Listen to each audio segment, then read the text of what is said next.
વંદે માતરમ વિદ્યાર્થી મિત્રો, આજે આપણે ગુજરાતી વ્યાકરણમાં અલંકારની સમજૂતી મેળવીશું. તો અલંકાર એટલે શું? મનુષ્ય પોતાની શોભા વધારવા માટે આભૂષણોનું ધારણ કરે છે, ઘરેણાઓ પહેરે છે. તેવી જ રીતે ભાષામાં પણ વાણીની શોભા વધારવા માટે આભૂષણ એટલે કે અલંકારનો ઉપયોગ થાય છે. એટલે અલંકાર એટલે ઘરેણું. આપણા મનના ભાવો કે વિચારોને પ્રગટ કરવાનું કામ ભાષાનું છે. આપણે જે મનમાં વિચારો કરીએ છીએ કે ભાવો ઉત્પન્ન થાય છે તે આપણે બીજા સમક્ષ ક્યારે રજૂ કરી શકીએ છીએ? ભાષા દ્વારા, બોલીને. પરંતુ આ ભાવો કે વિચારોને વધુ અસરકારક રીતે રજૂ કરવા જે રૂપ આપવામાં આવે છે તેને અલંકાર કહેવામાં આવે છે. અલંકારનો વિનિયોગ પદ્ય સ્વરૂપોમાં અને ગદ્ય સ્વરૂપોમાં થાય છે. કવિતામાં થાય છે અને પાઠમાં પણ અલંકારનો ઉપયોગ કરવામાં આવે છે. અને ભાષાઓને એક નવું રૂપ મળે છે. અલંકારથી ભાષાની અભિવ્યક્તિ મનોહર, સરસ અને સચોટ બને છે. અલંકારથી જે ભાષા છે તેની અભિવ્યક્તિ મનોહર એટલે સુંદર, સરળ રીતે બોલી શકાય અને સચોટ, સાચી, સચોટ બની રહે છે. અલંકાર એટલે એક પ્રકારનું ઘરેણું. અલંકારના બે પ્રકાર છે. એક શબ્દ અલંકાર, બીજો અર્થાલંકાર. શબ્દ અલંકાર અને અર્થાલંકારમાં બીજા એના પેટા પ્રકાર પડશે. તો સૌ પ્રથમ આપણે શબ્દ અલંકારની સમજૂતી મેળવીએ. તો શબ્દ અલંકાર એટલે શું? તો કે જે અલંકારમાં શબ્દો કે વર્ણો, શબ્દો અથવા વર્ણ ક, કા, કી, ક, ખ, ગ, ગ એ બધા વર્ણો છે દ્વારા ચમત્કૃતિ સાધવામાં આવતી હોય તેને શબ્દ અલંકાર કહેવામાં આવે છે. એટલે વર્ણો અને શબ્દોનો ઉપયોગ કરીને ચમત્કૃતિ સદાય તેને શબ્દ અલંકાર કહેવામાં આવે છે. એટલે કે જે અલંકાર દ્વારા કેવળ શબ્દને જ ચમત્કૃતિ ભર્યા કે આકર્ષક બનાવવામાં આવે તે શબ્દ અલંકાર કહેવાય. એટલે શબ્દોને આકર્ષક બનાવે તેને શબ્દ અલંકાર કહેવામાં આવે છે. શબ્દ અલંકારમાં શબ્દોની ખૂબીની ચાવી તે તેના શબ્દો છે. એટલે શબ્દોને એવી રીતના આલેખન કરવામાં આવે છે જેનાથી એ સચોટ બને છે અને આકર્ષક બને છે. તેને શબ્દ અલંકાર કહેવામાં આવે છે. શબ્દ અલંકારના પ્રકારો જોઈએ તો શબ્દ અલંકારના 5 પ્રકાર છે. વર્ણાનુપ્રાસ કે વર્ણ સગાઈ, શબ્દાનુપ્રાસ, યમક અલંકાર, પ્રાસ સાકરી કે આંતરપ્રાસ, પ્રાસાનુપ્રાસ કે અંત્યાનુપ્રાસ અલંકાર. આ 5 પ્રકાર આપણે શબ્દ અલંકારના શીખવાના છે. સૌ પ્રથમ પહેલો પ્રકાર છે અલંકારમાં શબ્દ અલંકારનો વર્ણાનુપ્રાસ કે વર્ણ સગાઈ અલંકાર. તો વર્ણાનુપ્રાસ કે વર્ણ સગાઈ અલંકાર કોને કહેવાય? તો કે જ્યારે એકનો એક વર્ણ, કોઈ એક વર્ણ, એકનો એક વર્ણ કે અક્ષર વારંવાર પંક્તિ કે કથનમાં પુનરાવર્તન પામે એટલે એક પછી એક વાર એનો એ જ વર્ણ આવ્યા કરે. તેના લીધે ભાષા કે વાણીનું સૌંદર્ય પ્રગટે ત્યારે વર્ણાનુપ્રાસ કે વર્ણ સગાઈ અલંકાર બને છે. એટલે કોઈ પણ એક પંક્તિ કે કથનમાં એકનો એક વર્ણનું પુનરાવર્તન થયા કરે, એકનો એક વર્ણ આવ્યા કરે તેને વર્ણાનુપ્રાસ કે વર્ણ સગાઈ અલંકાર કહેવામાં આવે છે. ઉદાહરણ જોશું તેમાં વધુ ખ્યાલ આવશે. તો મીઠા મધુને મીઠા, મીઠા મધુને મીઠા મેહુલા રે લોલ. આ પંક્તિમાં એકનો એક વર્ણ એ નું પુનરાવર્તન થાય છે તો વર્ણ સગાઈ કે વર્ણાનુપ્રાસ અલંકાર કહી શકીએ આપણે. તો આ પંક્તિમાં મ નું પુનરાવર્તન થાય છે, એક પછી એક વાર પુનરાવર્તન થાય છે એટલે આ વર્ણ સગાઈ અલંકાર બન્યો કહેવાય. ત્યાર પછી બીજું એક ઉદાહરણ જોઈએ તો કામિની કોકિલા કેલી કૂજન કરે. એમાં ક છે, ક વર્ણ છે તેનું એક પછી એક વાર પુનરાવર્તન થયા કરે છે એટલે આ વર્ણ સગાઈ કે વર્ણાનુપ્રાસ અલંકાર થયો કહેવાય. હવે ત્યાર પછીનો બીજો અલંકાર જોઈએ શબ્દાનુપ્રાસ અલંકાર. તો શબ્દાનુપ્રાસ અલંકાર કોને કહેવાય? જ્યારે કાવ્ય પંક્તિ કે વાક્યમાં પ્રયોજાયેલા શબ્દોના ઉચ્ચાર એક સરખા થતા હોય, ઉચ્ચાર એક સરખા થતા હોય તેને શબ્દાનુપ્રાસ અલંકાર કહેવામાં આવે છે. જ્યારે કાવ્ય પંક્તિ કે વાક્યમાં આવતા શબ્દનો ઉચ્ચાર એક સરખો થતો હોય ત્યારે શબ્દ અલગ અલગ હોય પણ એનો ઉચ્ચાર સમાન થતો હોય તેને શબ્દાનુપ્રાસ અલંકાર કહેવામાં આવે છે. ઉદાહરણ જોઈશું તો સુલતાનના મોકલ્યા બે મિયા ગુલતાનમાં મુલતાન જતા હતા. તો અહીં સુલતાન, ગુલતાન, મુલતાન શબ્દો અલગ અલગ છે પણ એનો ઉચ્ચારણ સરખો જ થાય છે એટલે આ શબ્દાનુપ્રાસ અલંકાર થયો એવું કહી શકીએ આપણે. ત્યાર પછી બીજું ઉદાહરણ છે કરે ગાન તાન પાન પત્ર હાથમાં રે લોલ. એટલે ગાન તાન પાન એ ત્રણ શબ્દોનો ઉચ્ચાર એક સરખો થાય છે. હવે રંગ બની તંગ મચાવી જંગ પિયોજી ભંગ. તેમાં રંગ તંગ જંગ ને ભંગનો ઉચ્ચારણ સરખો થાય છે એટલે શબ્દાનુપ્રાસ અલંકાર થયો એવું આપણે કહી શકીએ. ત્યાર પછી યમક અલંકાર. તો યમક અલંકાર કોને કહેવાય? જ્યારે એકનો એક અક્ષર સમૂહ બીજી વખત આવતો હોય અને બંને ઠેકાણે એના જુદા જુદા અર્થ થતા હોય ત્યારે યમક અલંકાર બને છે. જ્યારે એકનો એક શબ્દ બીજી વખત આવે, એકનો એક અક્ષર સમૂહ બીજી વખત આવે પણ પહેલા જે શબ્દ આવ્યો હોય તેનો અર્થ અલગ થતો હોય અને બીજા ઠેકાણે એટલે બીજી જગ્યાએ જે શબ્દ સમૂહ અક્ષર સમૂહ આવેલો છે તેનો અર્થ અલગ અલગ થતો હોય તો ત્યારે યમક અલંકાર બન્યો હોય તેવું કહી શકાય. ઉદાહરણ તરીકે જોઈએ તો અખાડામાં જવાના મેં ઘણીવાર અખાડા કર્યા. તો અહીં અખાડો એટલે કુસ્તીનું મેદાન અને બીજા અખાડો એટલે શું? તો કે પ્રયત્ન કર્યા. જવા માટે ઘણા બધા પ્રયત્ન કર્યા. એટલે અખાડાનો આટલે અર્થ અલગ થાય છે, આટલે અર્થ અલગ થાય છે. એટલે બે ઠેકાણે એક જ શબ્દ આવેલા છે પણ એનો અર્થ અલગ અલગ થાય છે એટલે યમક અલંકાર બને છે. ત્યાર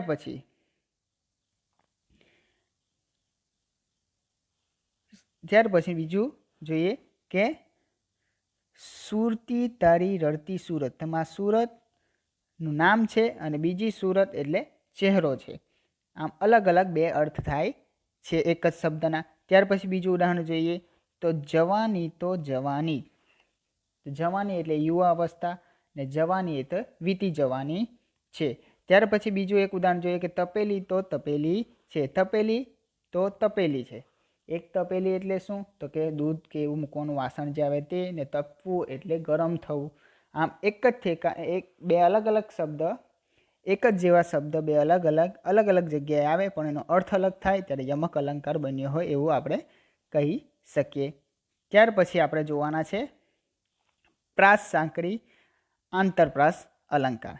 જ્યારે પહેલા ચરણના છેલ્લા શબ્દ એટલે બે પંક્તિ હોય છે, બે ચરણ હોય છે, તેમાં પહેલું જે ચરણ હોય તેનો છેલ્લો શબ્દ અને બીજા ચરણના પહેલો શબ્દ વચ્ચે પ્રાસ રચાય. પ્રાસ રચાય એટલે એક સરખું ઉચ્ચારણ આવે ત્યારે પ્રાસ સાંકળી કે આંતરપ્રાસ અલંકાર બને છે. પહેલા ચરણનો છેલ્લો શબ્દ અને બીજા ચરણનો પહેલો શબ્દનો પ્રાસ સરખો હોય ત્યારે પ્રાસ સાંકળી કે આંતરપ્રાસ અલંકાર બને છે. તે ઉદાહરણ જોઈએ તો વધુ ખ્યાલ આવશે. વિદ્યા ભણે જે તે ઘેર વૈભવ રૂડો.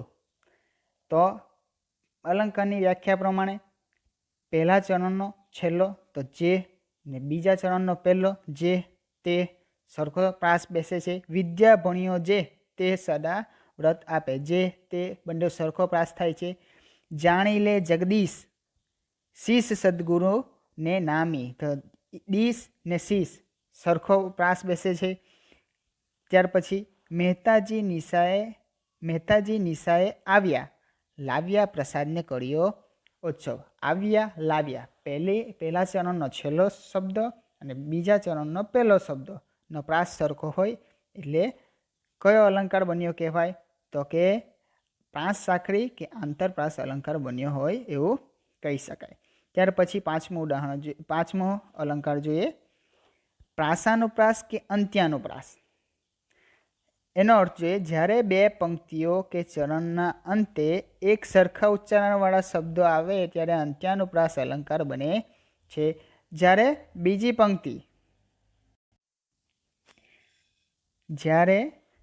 બે પંક્તિ કે ચરણના અંતે એટલે પહેલી પંક્તિના અંતે ને બીજી પંક્તિના ચરણના અંતે, પહેલી પંક્તિના ચરણના અંતે, પહેલી પંક્તિના અંતે ને બીજી પંક્તિના અંતે એક સરખા ઉચ્ચારણવાળા જ્યારે પ્રાસાનુપ્રાસ ને અંત્યાનુપ્રાસ અલંકાર. પ્રાસ સાંકળી અને આંતરપ્રાસમાં શું હતું?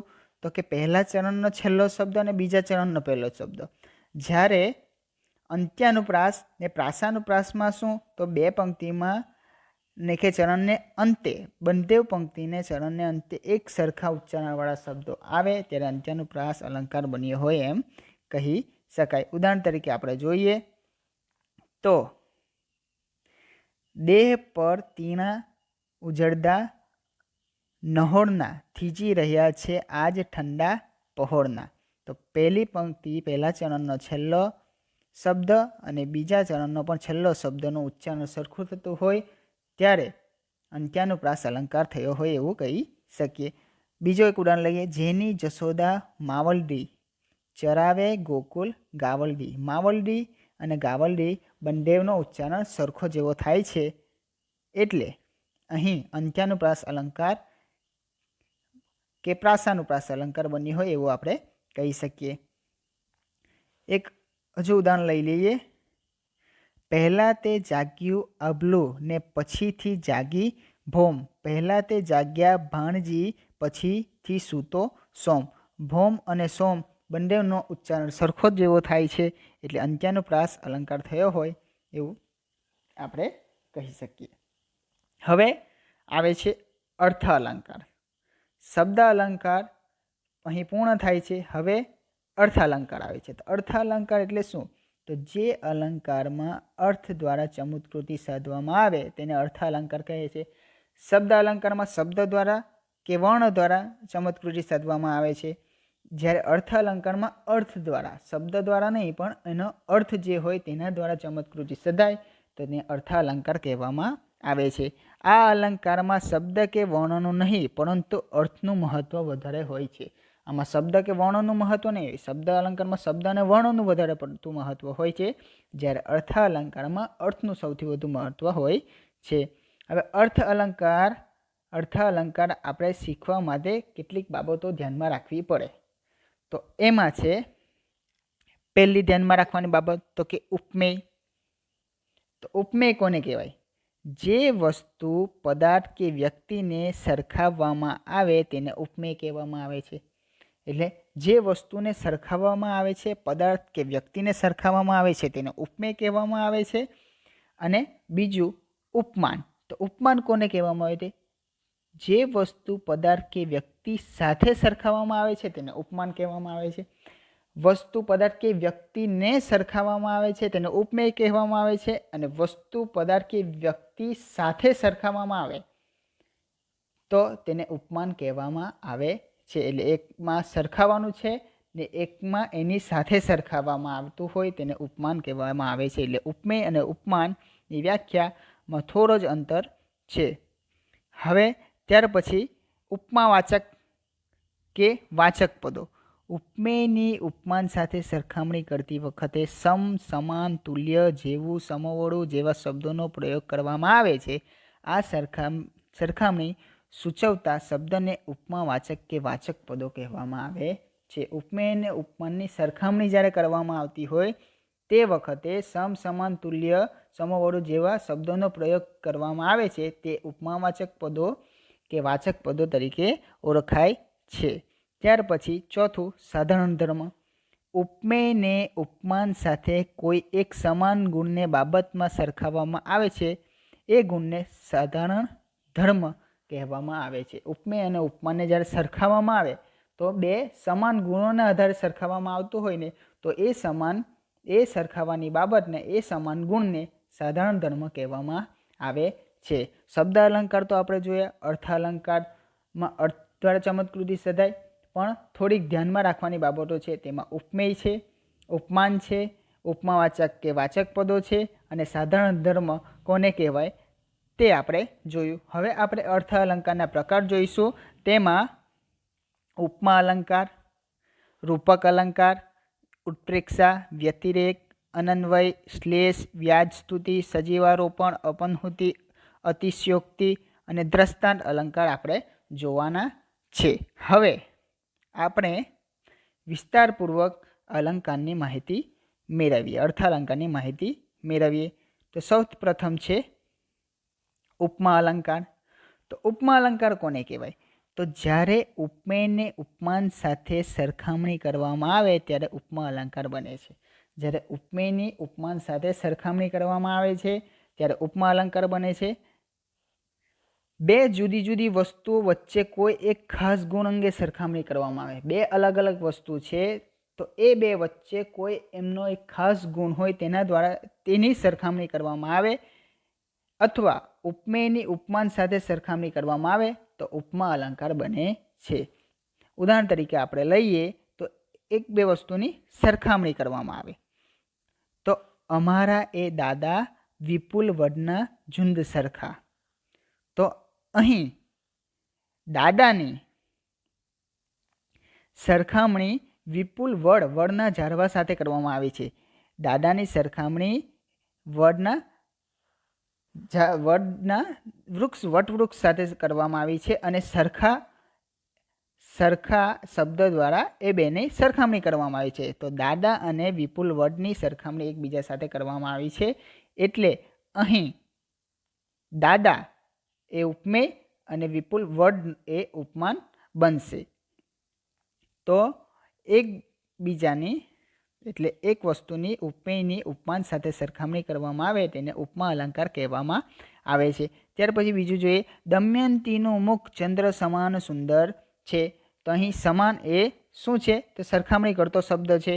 જ્યારે દમયંતીનું મુખ એ ઉપમેય છે અને ચંદ્ર એ ઉપમાન છે. એ બંનેની સરખામણી કરવામાં આવેલી છે કે દમયંતીનું મુખ સુંદર છે અને ચંદ્ર પણ સુંદર છે. એટલે દમયંતીનું મુખ ચંદ્ર સમાન સુંદર છે એટલે ઉપમેયની સરખામણી ઉપમાન સાથે કરવામાં આવેલી છે. તો અહીં ઉપમેયની સરખામણી ઉપમાન સાથે કરવામાં આવેલી હોય ત્યારે ઉપમા અલંકાર બને છે. ત્યાર પછી રૂપક અલંકાર. તો રૂપક અલંકાર કોને કહેવાય? જ્યારે ઉપમેય અને ઉપમાનને એકરૂપ ગણી લેવામાં આવે ત્યારે રૂપક અલંકાર બને છે. ઉપમેય અને ઉપમાન બંને એકરૂપ જ છે એવું ગણી લેવામાં આવે છે ત્યારે રૂપક અલંકાર બને છે. એટલે કે ઉપમેય અને ઉપમાનને એક ગણી લેવામાં આવે છે એટલે બંને એક જ છે એવું ગણી લેવામાં આવે છે. બંનેમાં એકરૂપતા દર્શાવવામાં આવેલી છે. બંનેની એકરૂપતા દર્શાવવામાં આવે છે તેને રૂપક અલંકાર કહેવામાં આવે છે. હવે આપણે ઉદાહરણ જોઈએ. ચર્ચા એ લોકશાહીનું પ્રાણ છે. આ ઉદાહરણમાં અહીં ચર્ચા એ પણ પ્રાણ છે, લોકશાહી એ પણ પ્રાણ છે. એટલે ચર્ચા એ લોકશાહીનો પ્રાણ છે. આમ ઉપમેય અને ઉપમાનને એક સરખું બતાવી દેવામાં આવેલું છે, એક જ ગણી લેવામાં આવેલું છે. બીજું ઉદાહરણ જોઈએ તો વધુ ખ્યાલ આવશે કે પરિશ્રમ અને અહિંસા સગા ભાઈ બહેન છે. અહીં પરિશ્રમ અને અહિંસા એ બે અલગ અલગ ઉપમેય અને ઉપમાનને એક જ બતાવી દીધેલું છે, એક જ ગણી લીધેલું છે. એટલે અહીં રૂપક અલંકાર ક્યારે બને? ત્યારે ઉપમેય અને ઉપમાન એકરૂપ ગણી લેવામાં આવે, એક સરખું ગણી લેવામાં આવે ત્યારે રૂપક અલંકાર બને છે. હવે ત્યાર પછીનો અલંકાર આપણે જોઈશું ઉત્પ્રેક્ષા અલંકાર. તો ઉત્પ્રેક્ષા અલંકાર એટલે શું? જ્યારે ઉપમેય અને ઉપમાન વચ્ચે સરખામણી માટે સંભાવના વ્યક્ત કરવામાં આવે ત્યારે ઉત્પ્રેક્ષા અલંકાર બને છે. ઉપમેય અને ઉપમાન વચ્ચે સરખામણી માટે સંભાવના વ્યક્ત કરવામાં આવે છે. સંભાવના છે એ સરખામણી થાય જ છે તે નહીં, સંભાવના દર્શાવવામાં આવેલી હોય ત્યારે ઉત્પ્રેક્ષા અલંકાર બને છે. આ અલંકારમાં સંશય કે સંભાવના માટે જાણે રખે શકે જેવા શબ્દો પ્રયોજાય છે. સંભાવના દર્શાવવાનો એટલે શું? તો કે એના જેવું હશે, છે જ એવું કહેતા નથી. તો ઉપમેય અને ઉપમાન બંને સરખા છે, કદાચ ન પણ હોઈ શકે. જ્યારે સંભાવના દર્શાવવામાં આવતી હોય ત્યારે ઉત્પ્રેક્ષા અલંકાર બને છે. ઉદાહરણ તરીકે જોઈએ તો વધારે ખ્યાલ આવશે. દમયંતીનું મુખ જાણે ચંદ્ર છે. એટલે જાણે ચંદ્ર એટલે શું? તો કે એના જેવું છે એવી સંભાવના દર્શાવેલી છે, એવી સંભાવના વ્યક્ત કરેલી કે એના જેવું છે. એના જેવું ન પણ હોઈ શકે. તો જ્યારે ઉપમેય ઉપમાન વચ્ચે સરખામણી માટે જો સંભાવના દર્શાવેલી હોય તો તે ઉત્પ્રેક્ષા અલંકાર બન્યો હોય એવું આપણે કહી શકીએ. બીજું ઉદાહરણ લઈએ તો દેવોના ધામ જેવું હૈયું જાણે હિમાલય. એટલે જે હૃદય છે તેને હિમાલય સાથે સરખાવવામાં આવેલું છે, એટલે એની સરખામણી કરવામાં આવેલી છે, એવી સંભાવના દર્શાવવામાં આવેલી છે કે હૃદય એ હિમાલય જેવું છે. દેવોના ધામ જેવું હૈયું જે છે, હૃદય જે છે તે હિમાલય જેવું છે, જાણે રખે શકે દ્વારા પ્રયોજવામાં આવેલા હોય શબ્દો તો ઉત્પ્રેક્ષા અલંકાર બન્યો હોય એવો આપણે કહી શકીએ. સંભાવના વ્યક્ત કરી હોય ત્યારે ઉત્પ્રેક્ષા અલંકાર બન્યો હોય તેવું આપણે કહી શકીએ. ત્યાર પછીનું ઉદાહરણ લઈએ, ત્યાર પછીનો આપણે અલંકાર લઈએ તો વ્યતિરેક અલંકાર. જ્યારે ઉપમેયને ઉપમાન કરતા ચઢિયાતું દર્શાવવામાં આવે છે, ઉપમેયને ઉપમાન જે મૂળ વસ્તુ છે ઉપમાન તેની કરતાં ચઢિયાતું દર્શાવવામાં આવે, એક એનાથી વધારે ગુણી દર્શાવવામાં આવે ત્યારે વ્યતિરેક અલંકાર બને છે. ઉપમેયને ઉપમાન કરતા ગુણ, ક્રિયા કે ભાવની બાબતમાં અધિક દર્શાવવામાં આવે, એનામાં ઉપમાનમાં જે ગુણ છે એની કરતાં ઉપમેયમાં વધુ ગુણ છે એવું બતાવવામાં આવે ત્યારે વ્યતિરેક અલંકાર બને છે. ઉદાહરણ તરીકે જોઈએ તો દમયંતીના મુખ આગળ તો ચંદ્ર પણ નિસ્તેજ લાગે. અહીં દમયંતીનું મુખ એ ઉપમેય છે અને ચંદ્ર એ ઉપમાન છે. તો ઉપમાન કરતાં ઉપમેય ચઢિયાતું બતાવવામાં આવેલું છે, એટલે દમયંતીનું મુખ એ ચંદ્ર કરતાં પણ ચઢિયાતું છે, એટલે ચંદ્ર એની સામે નિસ્તેજ લાગે છે, તેજ વગરનો લાગે છે એવું કહ્યું છે. જ્યારે ચંદ્ર તો પોતે સુંદર જ છે પણ દમયંતીનું મુખ એ ચંદ્ર કરતાં પણ વધારે સુંદર બતાવવામાં આવ્યું છે, એટલે અહીં વ્યતિરેક અલંકાર બન્યો એવું આપણે કહી શકીએ. એમની વાણી તો અમૃતથી મીઠી છે. હવે અમૃત તો મીઠું છે જ, પણ વાણી અવાજને અમૃતથી પણ મીઠો કહેવામાં આવેલો છે, એટલે ઉપમેય એ વાણી છે અને અમૃતથી એ મીઠી એ ઉપમાન છે. તો ઉપમેયને ઉપમાન કરતાં ચઢિયાતું બતાવવામાં આવ્યું હોય ત્યારે વ્યતિરેક અલંકાર બને છે, તે આપણે જોયું. ત્યાર પછીનો અલંકાર આપણે જોઈએ તો અનન્વય અલંકાર. તો અનન્વય અલંકાર એટલે શું? જ્યારે ઉપમેયની સરખામણી કરવા યોગ્ય ઉપમાન ના મળતા ઉપમેયની સરખામણી ઉપમેય સાથે જ કરવામાં આવે ત્યારે અનન્વય અલંકાર બને છે. જ્યારે ઉપમેયની સરખામણી કરવામાં આવે ઉપમાન સાથે પણ ઉપમાન જ ન મળે, ઉપમાન મળે જ નહીં, એની સરખામણી કરવા જેવી કોઈ સાથે છે જ નહીં મળે, તો ઉપમેયની સરખામણી ઉપમેય સાથે જ કરી દેવામાં આવે. ઉપમેયની સરખામણી ઉપમાન સાથે ન કરતા ઉપમેય સાથે જ કરવામાં આવે ત્યારે અનન્વય અલંકાર બને છે. એકની એક વસ્તુ ઉપમેય અને ઉપમાનના સ્થાને એક જ વાક્યમાં આવે ત્યારે તેને અનન્વય અલંકાર કહેવામાં આવે છે. એટલે એકની એક વસ્તુ ઉપમેય અને ઉપમાનની જગ્યાએ બંને એક જ શબ્દ આવે છે તેને અનન્વય અલંકાર કહેવામાં આવે છે. ઉદાહરણ તરીકે લઈએ તો હિમાલય તો હિમાલય છે, એટલે ઉપમેયની સરખામણી ઉપમેય સાથે જ કરી દેવામાં આવે, ઉપમાન આવતું નથી. માં તેમાં બીજા બધા વગડા નવા, તો ઉપમેયની સરખામણી ઉપમેય સાથે જ કરી દેવામાં આવેલી હોય તેને અનન્વય અલંકાર કહેવામાં આવે છે. પછી રામ રાવણનું યુદ્ધ તે રામ રાવણનું યુદ્ધ, એટલે ઉપમેયની સરખામણી ઉપમેય સાથે કરી દેવામાં આવેલી હોય તેને અનન્વય અલંકાર કહેવામાં આવે છે. ત્યાર પછીનો અલંકાર આપણે જોઈએ તો શ્લેષ અલંકાર. તો શ્લેષ અલંકાર એટલે શું? જ્યારે એક જ શબ્દના બે અથવા વધારે અર્થ થાય ત્યારે શ્લેષ અલંકાર બને છે. એક જ શબ્દના બે કે તેથી વધુ અર્થ થતા હોય તેને શ્લેષ અલંકાર કહેવામાં આવે છે. કોઈ પંક્તિમાં કે ઉક્તિમાં વાક્યમાં એક શબ્દના એકથી વધુ અર્થ થાય છે. જે શબ્દ આપ્યો હોય તેના એકથી વધુ અર્થ થતા હોય તો તેમાંથી અર્થની ચમત્કૃતિ ઉદ્ભવે ત્યારે શ્લેષ અલંકાર બને છે. શ્લેષ અલંકારમાં શું યાદ રાખવાનું છે? તો કે એક જ શબ્દના અલગ અલગ અર્થ થતા હોય ત્યારે શ્લેષ અલંકાર બને છે. ઉદાહરણ જોઈએ તો વધુ ખ્યાલ આવશે.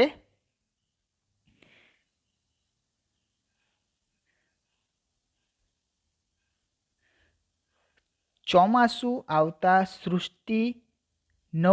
સૃષ્ટિને નવું જીવન મળે છે. ચોમાસું આવતા સૃષ્ટિને એટલે દુનિયાને નવું જીવન મળે છે, એટલે બધું ખીલી ઉઠે છે. અને જીવન મળવું એટલે શું? તો જીવી જવું. એમ બે અલગ અલગ એક જ શબ્દના અર્થ થાય છે. પછી રવિનો પોતાનો તડકો ન ગમે તો તે ક્યાં જાય? અહીં રવિ વ્યક્તિનું પણ નામ હોઈ શકે અને રવિ સૂર્યનું પણ નામ હોઈ શકે. આમ એક જ શબ્દના બે અલગ અલગ અર્થ થાય છે. તમે પસંદ કરેલું પાત્ર પાણી વિનાનું છે.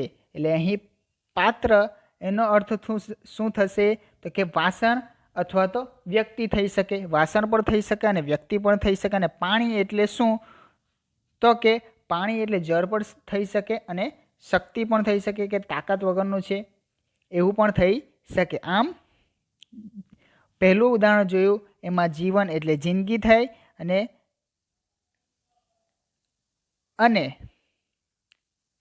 ચોમાસું આવતા સૃષ્ટિમાં નવું જીવન મળે છે. જીવન એટલે જિંદગી પણ થાય અને ચોમાસું આવે એટલે પાણી જે એને મળે છે સૃષ્ટિમાં, જે બધી ખેતરમાં જે હોય ફૂલ છોડ હોય, ખેતરમાં અનાજ હોય, તે બધાને નવું પાણી પણ મળે છે. જીવનનો એક અર્થ થશે જિંદગી અને બીજો થશે પાણી. રવિને પોતાનો તડકો ન ગમે તો તે ક્યાં જશે? એમાં રવિ એટલે એક વ્યક્તિનું નામ પણ હોઈ શકે અથવા સૂર્ય પણ હોઈ શકે. અને તમે પસંદ કરેલું પાત્ર એટલે વ્યક્તિ પણ હોઈ શકે અથવા વાસણ પણ હોઈ શકે. પાણી એટલે શક્તિ અથવા તો પાણી જળ પણ હોઈ શકે. આમ એક જ શબ્દના અલગ અલગ અર્થ થાય ત્યારે શ્લેષ અલંકાર બને છે. ત્યાર પછી છે વ્યાજ સ્તુતિ અલંકાર. તો વ્યાજ સ્તુતિ અલંકાર એટલે શું? તો કે જ્યારે નિંદા દ્વારા વખાણ કરે કે વખાણ દ્વારા નિંદા કરવામાં આવે ત્યારે વ્યાજ સ્તુતિ અલંકાર બને છે. કોઈની નિંદા કરવામાં આવે પણ નિંદા કરતાં નિંદામાં જે શબ્દ વાપરવામાં આવે છે એ એના માટે વખાણરૂપ હોય, એના વખાણ થતા હોય. ભલે નિંદા થતી હોય, નિંદામાં બોલાતું હોય, પણ એના દ્વારા એના વ્યક્તિના વખાણ થતા હોય. અથવા તો કોઈ વ્યક્તિના વખાણ કરવામાં આવે પણ વખાણ દ્વારા એ વ્યક્તિની નિંદા કરવામાં આવતી હોય તો વ્યાજ સ્તુતિ અલંકાર બને છે. વ્યાજ એટલે બહાનું. જ્યારે દેખીતી રીતે નિંદા બહાના હેઠળ કોઈની પ્રશંસા થતી હોય અથવા તો દેખીતી રીતે પ્રશંસાના બહાના હેઠળ કોઈની નિંદા થતી હોય ત્યારે આ અલંકાર બને છે. એટલે વખાણ કરતા હોય પણ એ નિંદા સ્વરૂપે હોય, નિંદા કરતા હોય વખાણ રૂપે. તો વખાણને કારણે નિંદાને, વખાણ દ્વારા નિંદાને, નિંદા દ્વારા વખાણ થતા હોય ત્યારે વ્યાજ સ્તુતિ અલંકાર બને છે. જોઈએ નિંદામાંથી સ્તુતિ. તો કોઈની નિંદા કરતા હોય તેના દ્વારા વખાણ થતા હોય તો કેવું હોય? અર્થ એનો નીકળે, કેવું વાક્ય હોય? તો આ હોશિયાર વિદ્યાર્થી બીજા નંબરના સ્થાનનો કટ્ટો વેરી છે. તો અહીંયા નિંદા કરવામાં આવેલી છે કે બીજા નંબરનો સ્થાનનો વેરી છે. આ હોશિયાર વિદ્યાર્થી બીજા નંબરના સ્થાનનો કટ્ટો વેરી છે એટલે શું? તો કે એને બીજા નંબરે આવવું પસંદ જ ન મળે, એ પહેલા નંબરે જ પાસ થાય છે. આમ નિંદાના બહાને વખાણ કરવામાં આવેલા છે. બીજું ઉદાહરણ જોઈએ. સૂર્યદેવ તમારા કિરણોએ શું ધોરું કર્યું? અંધકારનું મુખ તો કાળું થઈ ગયું. એટલે સૂર્યનારાયણની નિંદા કરવામાં આવી છે કે તમારા કિરણોમાં શું ધોરું એવું છે કે જેને અંધકારનું મુખ તો કાળું કરી દીધું, એટલે અંધકારને દૂર કરી દીધો. આમ નિંદાના બાને સ્તુતિ કરવામાં આવી. ત્યાર પછી સ્તુતિમાંથી નિંદા કરવામાં આવે તેના ઉદાહરણ જોઈએ. તો શું તમારી બહાદુરી, એટલે કોઈ વ્યક્તિ કે તમે બહાદુર છો તો એની સ્તુતિ થઈ. ઉંદર જોઈ ભાગ્યા, એની નિંદા કરવામાં આવી. તો સ્તુતિના બાને નિંદા કરવામાં આવતી હોય અથવા નિંદાના બાને સ્તુતિ કરવામાં આવતી હોય તેને વ્યાજ સ્તુતિ અલંકાર કહેવામાં આવે છે. ત્યાર પછી આપણે અલંકાર જોઈએ સજીવારોપણ અલંકાર. તો સજીવારોપણ અલંકાર કોને કહેવામાં આવે? જ્યારે નિર્જીવ વસ્તુમાં સજીવનો ભાવનું આરોપણ કરવામાં આવે ત્યારે સજીવારોપણ અલંકાર બને છે. કોઈ નિર્જીવ વસ્તુ હોય તેમાં તેને સજીવનો ભાવ અર્પણ કરવામાં આવે, એને સજીવ બનાવી દેવામાં આવેલી હોય, સજીવનો ભાવનું આરોપણ કરવામાં આવેલું હોય ત્યારે સજીવારોપણ અલંકાર બને છે. માનવ ભાવને યોગ્ય રીતે વર્ણવવા માટે આ અલંકાર પ્રયોજવામાં આવે છે. એટલે મનુષ્યના જે અંદરના ભાવો છે, હૃદયના ભાવો છે, તેને વર્ણવવા માટે આ અલંકારનો ઉપયોગ કરવામાં આવે છે.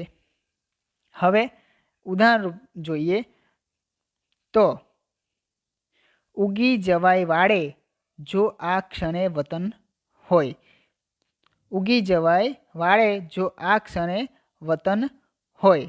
તેમાં આ વાક્યમાં આ પંક્તિમાં વતનની વાત કરવામાં આવેલી છે, એટલે ઉગી જવાની વાત કરવામાં આવેલી છે. તો એક નિર્જીવ વસ્તુ વતનની વાત કરવામાં આવે છે કે નિર્જીવ વસ્તુ વતનરૂપી એક વસ્તુને સજીવ બનાવી દીધી, ઉગાડી દેવામાં આવેલું છે. જો વતન હોય તો ઉગી જવાની વાત કરવામાં આવેલી છે. બીજું ઉદાહરણ જોઈએ તો ડાંગરના ખેતરમાં તડકો રોજ સવારે ઝૂલે ડાંગર થઈને. હવે ડાંગરના ખેતરમાં તડકો જે છે તે નિર્જીવ છે, તેને સજીવ બનાવીને તડકાને ડાંગરના ખેતરમાં ઝૂલે છે, હવામાં લહેરાય છે, એવી વાત કરવામાં આવી છે.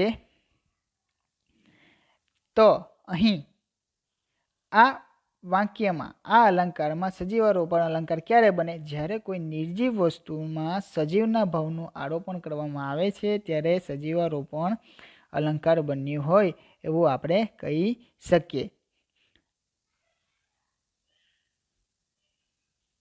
ડુંગરો પણ હરિયાળા છે, એમણે નવો વેશ સજી લીધો છે. આમ ડુંગરો હરિયાળા થઈ ગયા છે, જે નિર્જીવ વસ્તુ છે પણ નવો વેશ ધારણ કરી લીધો છે, એટલે સજીવ બનીને નવો વેશ ધારણ કરી લીધો છે એવું કહેવામાં આવ્યું છે. એટલે જ્યારે કોઈ નિર્જીવ વસ્તુમાં સજીવનો ભાવનું આરોપણ કરવામાં આવે ત્યારે સજીવારોપણ અલંકાર થયો હોય એવું આપણે કહી શકીએ. ત્યાર પછી છે દ્રષ્ટાંત અલંકાર.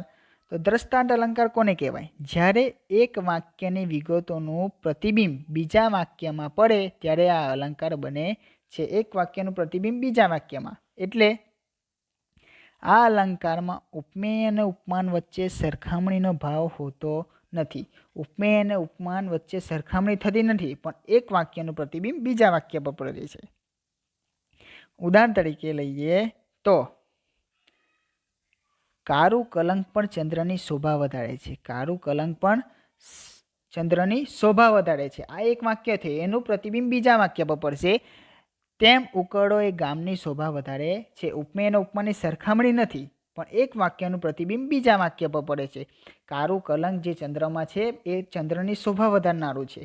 તેવી જ રીતના ઉકરડો હોય છે તે ગામની શોભા વધારે છે. આમ એક વાક્યનું પ્રતિબિંબ બીજા વાક્યમાં પડે છે. બંનેમાં શોભા વધારવાની જ વાત કરી છે, પણ એકમાં ચંદ્રની શોભા વધે છે, એ આપણને ખ્યાલ છે કે ચંદ્ર એ સુંદર જ છે, જ્યારે ઉકરડો એ ખરાબ વસ્તુ છે, પણ તે પણ ગામની શોભા વધારે છે.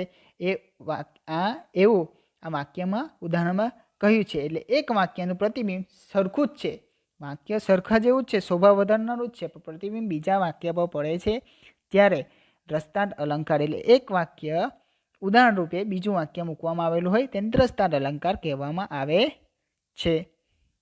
ત્યાર પછી જોઈએ કે મળતા મળતા સંતો બીજાને સુખી કરે. મળતા મળતા સંતો બીજાને સુખી કરે, એટલે જે સંત વ્યક્તિ હોય તે મૃત્યુ પામે ત્યારે બીજાને સુખી કરી જાય છે. એમ બળતો બળતો ધૂપ સુવાસિત કરે. બળતો બળતો ધૂપ સુવાસિત કરે, એટલે જે ધૂપ જે સળગાવેલી હોય છે તે પોતાની જાતને બાળતા બાળતા એ પણ આખા ઘરને કે વાતાવરણને ચોખ્ખું સુવાસિત કરી જાય, સુગંધિત કરી જાય છે. એટલે જ્યારે વાતાવરણમાં સુગંધ હોય ત્યારે આપણે પણ ખુશ જ હોય. જેમ સંત અને ધૂપ બંદેવ, સંત એ મળતા મળતા બીજાને સુખી કરે ને ધૂપ એ બળતા બળતા સુખી કરે છે, ખુશ કરી દે છે. આમ એક વાક્યનું એક પંક્તિનું જે પ્રતિબિંબ છે તે બીજા એની પર વાક્ય પર પડે છે, તેને દ્રષ્ટાંત અલંકાર કહેવામાં આવે છે. એટલે એક વાક્ય માટે એક બીજું ઉદાહરણ વાક્ય પણ આપવામાં આવેલું હોય છે. અહીં સંત અને ધૂપની વાત કરવામાં આવી છે, એટલે મળતા મળતા સંતો બીજાને સુખી કરે તેનું પ્રતિબિંબ બીજા વાક્યમાં પણ પડે છે. એટલે એક જ વસ્તુ કહેવા માટે બીજું ઉદાહરણ પણ આપવામાં આવેલું હોય છે. આમ અહીં આપણે અલંકાર બધા શીખ્યા, અર્થાલંકાર શીખ્યા અને શબ્દ અલંકાર શીખ્યા અને તેની સમજૂતી મેળવી ઉદાહરણ સહિત. અને અહીં આપણો આ ટોપિક પૂર્ણ થાય છે. અલંકારમાં બે પ્રકાર પડે, એક અર્થાલંકાર, શબ્દ અલંકાર અને અર્થાલંકાર. શબ્દ અલંકારમાં આપણે 5 અલંકાર જોયા ને અર્થાલંકારમાં આપણે 7 અલંકાર જોયા. અર્થાલંકારમાં આપણે 9 અલંકાર જોયા અને અહીંયા આપણો ટોપિક અલંકાર પૂર્ણ થાય છે. વંદે માતરમ.